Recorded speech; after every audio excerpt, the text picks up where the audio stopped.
Aurangabad graduate हल्का assembly के लिए अनकरीब इंतखाबात होने जा रहे हैं। इंतखाबात के लिए इब्तदाई तैयारियों का आगाज़ हो चुका है। इलेक्शन कमीशन की हिदायत पर ग्रेजुएट हल्का असम्बली के लिए फहरिस्त रायदही तैयार करने का काम जारी है। पिछले एक महीने से फहरिस्त रायदही में नाम दर्ज करने का सिलसिला चल रहा है और इसकी आखिरी तारीख 6 नवंबर मुकर्रर की गई है। जिन अफराद ने किसी भी मजमून में ग्रेजुएशन मुकम्मल किया हो वो अपना नाम इस फहरिस्त में दर्ज करा सकता है। इसके लिए दरखास्त फार्म के साथ साथ ग्रेजुएशन मुकम्मल होने से मुतालिक डिग्री या सर्टिफिकेट, फिर इम्तिहान पास करने के बारे में यूनिवर्सिटी से जारी होने वाले मार्क मेमो की फ़ोटोकॉपी और आधार कार्ड की एक फ़ोटोकॉपी और 2 अदद पासपोर्ट साइज तस्वीरें जमा करना है। इस सिलसिले में किसी भी तरह की कोई मालूमात हासिल करने के लिए नांदेड़ में वसंतराव काड़े सीनियर कॉलेज में बाज़ाब्ता एक रहनुमाई काउंटर लगाया गया है। यहाँ से दरख्वास्त फार्म भी हासिल किया जा सकता है और पुर किए हुए फार्म भी जमा किए जा सकते हैं। मी सचिन राजाराम ढवळे, तुमचाच मराठवाड्याचा पदवीधर मतदारसंघातला एक मतदार आणि पुढे होऊ घातलेल्या इलेक्शनसाठी मी उमेदवार। तर 1 ऑक्टोबर रोजी निवडणूक आयोगाने आपल्याला एक GR काढलेला आणि त्यानुसार त्यांनी जुन्या पदवीधरांच्या सर्व नोंदण्या ह्या रद्द केलेल्या आहेत। त्याबरोबर पदवीधरांचं जे काही मतदार म्हणून तुम्हाला जी नोंदणी करायची ती पुन्हा एकदा करायची। जर तुम्ही आधी जरी मतदार म्हणून नोंदणी केलेली असेल तर तुम्हाला ती नोंदणी परत करावी लागेल आणि ते नोंदणी करण्यासाठी एलिजिबल कोण, तर सगळ्यात प्रथम आपल्या मराठवाड्यातल्या 8 जिल्ह्यांपैकी कुठल्याही एका जिल्ह्याचा तो रहिवासी असला पाहिजे आणि त्यानंतर दुसरी गोष्ट म्हणजे त्याची डिग्री किंवा त्याची डिप्लोमा पदविका या दोन्ही गोष्टी 1 नोव्हेंबर 2016 पूर्वी भारतातल्या कोणत्याही विद्यापीठातून, म्हणजे मराठवाड्यातलाच तो शिकलेला असावा असं काही नाही आहे, त्याने कोणत्याही भारतातल्या विद्यापीठातून, इग्नो असेल, YCM असेल, मुंबई विद्यापीठ असेल किंवा कोणत्याही विद्यापीठात JNU मध्ये असेल तरी सुद्धा चालेल, त्याने फक्त डिग्री किंवा डिप्लोमा कंप्लीट केला पाहिजे, 3 वर्षांचा डिग्री किंवा डिप्लोमा। तर सर्व मेडिकल ग्रॅज्युएट्स असतील, सर्व इंजिनिअरिंग ग्रॅज्युएट्स असतील, इव्हन सर्व इतर आर्ट्स, कॉमर्स, सायन्सचे सर्व ग्रॅज्युएट्स, सर्व ॲग्रिकल्चरचे ग्रॅज्युएट्स या सर्वांना मी आवाहन करतो की तुम्ही सर्वांनी आपापल्या नोंदण्या करून घ्याव्यात। मी तर एवढंच सांगेल पदवीधरांच्या म्हणजे जे मतदार आहेत त्यांनी मतदान का करावं, तर आज तुम्ही पाठीमागच्या वेळेला ज्यांना निवडून दिलं त्यांनी तुमची किती कामं केली।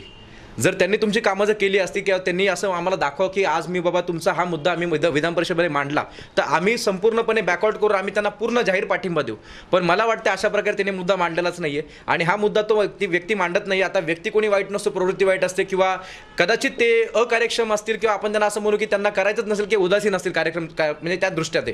तर जर तुम्हाला जमत नसेल तर तुम्ही नका जाऊ ना, आम्हाला तर संधी द्या, म्हणजे तुम्ही यूथला संधी दिली पाहिजे। मग तुम्ही आता 12 वर्ष तुम्ही समजा एकाच ठिकाणचे आमदार आहात, 12 वर्ष तुम्ही त्या ठिकाणी कामकाज पाहता, तुम्हाला सगळ्या गोष्टी आतमध्ये कळतात, कामकाज कसं करा तुम्हाला माहिती जर असेल आणि जर मराठवाड्यातल्या बेरोजगारांची जर आपण संख्या पाहिली तर मला वाटतं सर संपूर्ण पदवीधरांमध्ये 90 ते 95% विद्यार्थी हे बेरोजगार आहेत आपल्याकडं आणि ज्यांच्या रोजगारासाठी सरकारने किंवा ह्या आमदारांनी कोणत्या प्रकारे प्रयत्न केलेले नाही आहेत।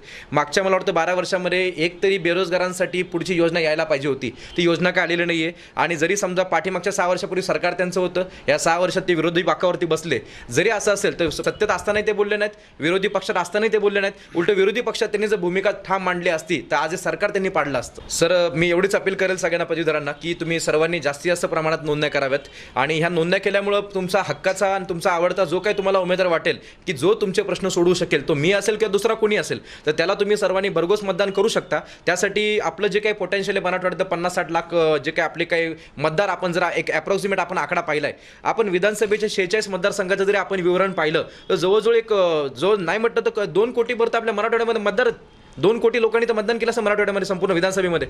तर अर्थात त्याच्यापैकी आपण फक्त 1/4 भाग बघू ना, 1/4 म्हणजे ज्यांचं वय मला वाटतं जर 2016 पूर्वी डिग्री झाली पाहिजे, मतलब 21 वर्षांनी वरचे 3 वर्ष, 24 वर्ष त्याचं वय कमीत कमी असेल, 25 वर्ष असेल, तो आपला मतदार असणारच आहे। तर असे 25 वर्ष वयोगटाच्या पुढचे जे कार्यकर्ते म्हणजे विद्यार्थी पण किंवा आपण जे काही लोक पाहिली तर कमीत कमी 1/4 भाग तर असला पाहिजेच त्यातला।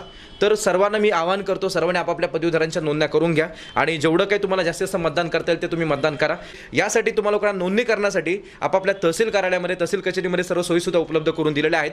तुम्ही त्या ठिकाणी जाऊन तुम्ही तिकडे इन्क्वायरी करू शकता। जर तुम्हाला या संदर्भात कुठल्या प्रकारची अडचण येत असेल तर तुम्ही लोकांनी 9773551947, मी पुन्हा एकदा बोलेल 9773551947 या क्रमांकावर तुम्ही संपर्क साधा। त्या ठिकाणी तुम्हाला संपूर्णपणे आमची एक टीम बसलेली आहे, ती टीम तुम्हाला हेल्प करेल आणि त्यानुसार तुम्ही त्यांना संपर्क साधाल।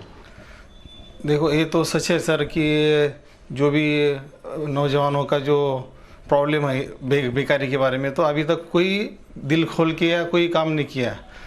और अभी कैसा है जी कि ये बच्चों के लिए कोई तो भी मैदान में से उतरने वाला ये सचिन ढवळे सर है और वो जो कि ग्रेट फिलोसोफर है अब्राहम लिंकन, उन्होंने बात की लोकशाही के बारे में बोले हुए कि लोगों ने लोगों के लिए और लोगों के वास्ते जो भी चढ़ाव चलाए हुए उसको लोकशाही बोलते हैं।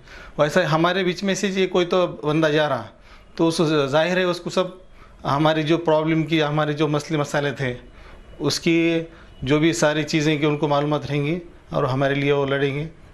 और नांदेड़ का तो इतिहास है, आप भी देखिए कि 2 भी विधानसभा के जो कॉमन मैन और जो भी अननोन चेहरे आए, तो वैसा ये भी एक नया चेहरा है और इसको भी लोग भरोसा करेंगे हमारे नौजवान और कामयाब हासिल करेंगे, ऐसा मैं बोलता हूँ बस।